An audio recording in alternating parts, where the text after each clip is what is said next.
لده 15 روز رابردوو دا من نزیکی 1 2 3 4 5 6 ویدیو لسر دراوی الکترونی بیبی دوچ کوینم دروست کرد و بلگه تواویشم هیا که بو چی من اون دا باسی بیبی دوچ کوینکم بو اوی خلکی کردستان هم دراوه خوشویسته الهی خلق هولدی بکن بو اوی لماوه کی کرد چندین هزار دلار یا خود چندین هزار برانبر سودی بو خلکی ایمه هبید. لم ویدیو دا بو ایوه رون کرنوه یک دادموه که بو چی من لده 15 روز رابردو دا باسی اون دا باسی دراوی الکترونی بیبی دوجم کردوه. بیناری هم ویدیوی بنتا کوتای بو اوی گرینگی هم دراوه خوشویسته الهی خلق بو ایوه بخمار رو.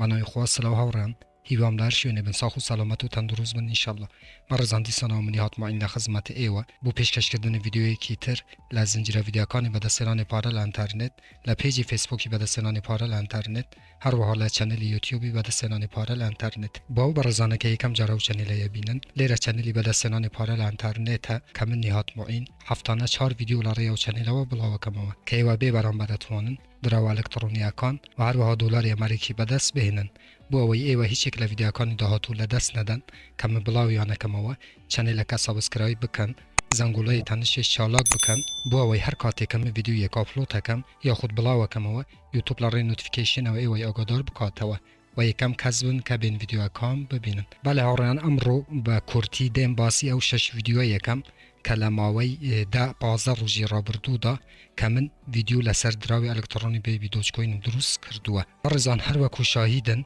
کمن لسالان رابردو دا لسال نیوی که رابردو چون باسی دراوی الکترونی دوچ کوینم کرد او کاتی که دوچ کوین 0.30 نرخکی بو که گوتم ورم بکرن بو اوی زیاترین قازانج بو خلکی محبت 6 مانگی پی نچو که دوچ کوین لو نرخوه لپوینت و هاد بو 70 سنتی و زوربه او کسانه که دوچ کوین نیان کری بوم به دولمند و من بلگشم هیا چون که ویدیو اکانم شاهدی لسروشتی ادن و هر وها پارج باسی دراوی الکترونی شیبا اینوم کرد او کاتی 8-0 بو که ایوی برز بین شیبا اینو بکرن ببر پاره کی کم بو اوی هولدی بکن و لماوه کی کم دا زیاترین قازانج بوی و حبید و هر وکو شاهید بون دیسانوه که دراوی الکترونی شیبا اینو کاتی کمل ل8-0 و اون با ایوه ناسان ل8-0 و دراوی الکترونی شیبا اینو هاد بو 4-0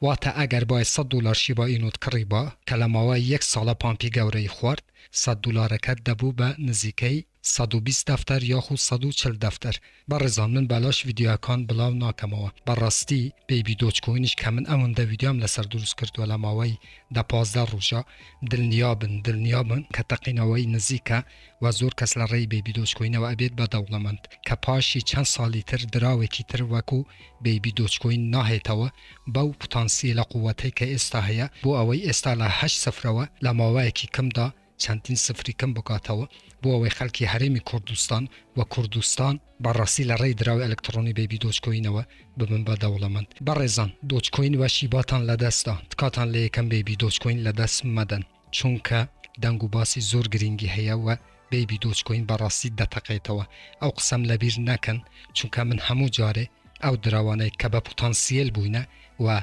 لماوه که یک ساله یا خود 6 مانگا زیادترین خلق لرای ام دراوانه بوینه دولمند که ویدیوکانی من شاهدن لسر قسکانی خوم بله هاوران هر وکو گوتم با کرتی هاتی من دیسانوه کوتایی با ویدیوکانی بیبی دوچ کوین بینم لم ویدیو ایدا بالام اگر دنگو باسه کی گرین کبو دیسانوه من ویدیو لسر بیبی دوچ کوینی دروسه کم بالام تنها با ایوه ارم که من لم 6 ویدیو دا چندین هوکارم هیناوه که بوچی دراوی الکترونی بیبی دوچ کوین لماوی 6 مانگ یا خود سال کی ترا لعنی کم چندین صفری کما کاتوه 2 صفری کما کاتوه بو اوی زیاترین خلکی کردستان ببید به دولمند رگه دراوی الکترونیه و کار وکو گوتم اتوانم بین سیری او 6 ویدیویی بکن هوکارکانی برزبونوی نرخی بیبی دوچ کوین بو ایوه لم 6 ویدیو دا باسم کردوه و لیرانه دیسانوه چینه سر کوین مارکت کپی که استادا 8024 دراوی الکترونی بیبی دوچ کوین معامله پی کری و هر وها لیرانه بابچینه سر بشی هولدر که روش بروش لهولدرکانی بیبی دوچ کوین زیاده که واو هاوران لماوی 2 روزا 2000 هولدری تر زیاد بو دراوی الکترونی بیبی دوچ کوین که چند هوکاری گرین که یکم بوی پیتانریم بررسی بیبی دوچکوینی بو ماوی 6 مانگ یا خود سال هولد بکن بو او زیاترین خلکی کردستان لری بیبی دوچکوین و ببید به دولمند لیرانه شاوران رنگی غلطه لیرانه چونکه کوین مارکت هشتا آپدیت نبویتوا بلام اسا بیبی دوچکوین لرنگی پیم وایه 106 تاکو 107 لسایتی کوینگیکو ایواتوانه بچن رنگی دراوی الکترونی بیبی دوچکوین ببینن آخر ویدیو بو لم هفته دا کامل لسر بیبی دوچکوین دروست کم بلام